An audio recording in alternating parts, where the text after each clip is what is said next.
Saludos a todos, mi nombre es Wilson Raimundo Capcook, estudiante de Ciencias Jurídicas y Sociales de la Universidad de San Carlos de Guatemala, con número de carnet 2020-43648. El tema a tratar en este video es el conflicto armado interno en Guatemala.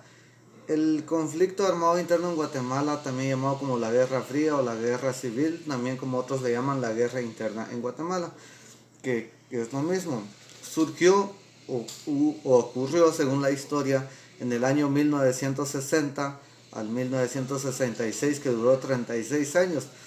Durante esa guerra fue la guerra civil, o sea, la población guatemalteca con el ejército de Guatemala o con el Estado, podríamos decir, en este caso, el gobierno. En ese entonces hubo mucha pelea, mucha sangre fría, mucha matanza.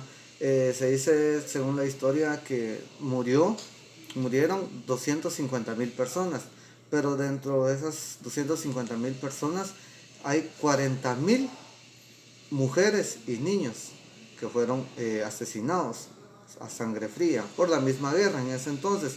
Se dice la historia que hubo mucho traumatismo, hubo mucha pérdida de la población, y como la gente campesina o la indígena, como se quiera decir, vio eso, que todo lo que estaba pasando, entonces lo que hizo la gente es irse a otras fronteras. Unos se fueron a Estados Unidos, otros a El Salvador, otros a Honduras, buscaron rutas, buscaron regiones donde irse, donde estuvieran un poco libres, porque irse de otra frontera tampoco no era permitido en ese entonces.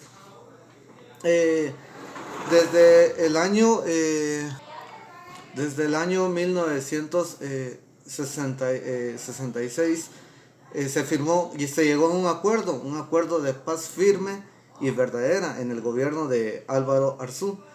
En ese entonces se declaró que la nueva generación que ya venía, que somos nosotros, deberíamos de tener libertad, educación, nuestros derechos, igualdad, paz, respeto, ¿va? Entonces, ¿qué es lo que hay veces que en su momento no lo tenemos?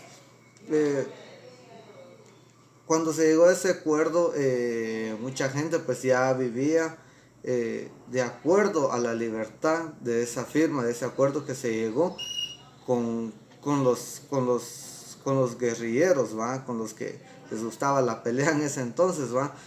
Según nuestra constitución política, la protección de la persona en Guatemala, el Estado es el que debe proteger la persona y la familia, y el fin supremo es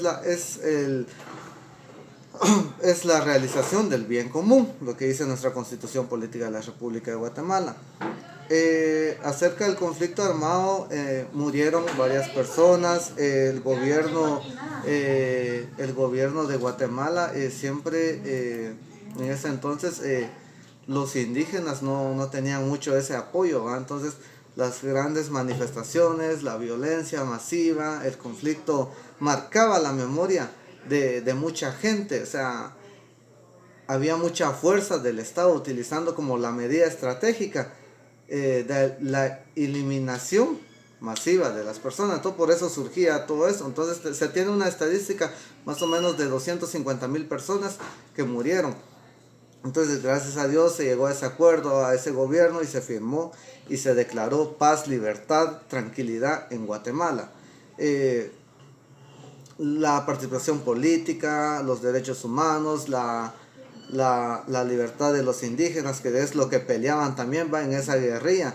Decenas de personas, hombres, ancianos, niños, fueron asesinados, especialmente entre el año 1981 al 1985. Entonces fue bastante triste todo eso en ese entonces. Ya, como les decía, los acuerdos de paz fueron el resultado formal de la negociación que se llevaron a cabo de las partes confrontadas para alcanzar para una solución del enfrentamiento armado. Entonces, esto es todo. Esto es el reconocimiento de nuestros derechos que hoy en día debemos de aprovechar, y que tenemos que estar llenos de paz y no de guerra en Guatemala. Que Dios los bendiga y muchas gracias y saludos.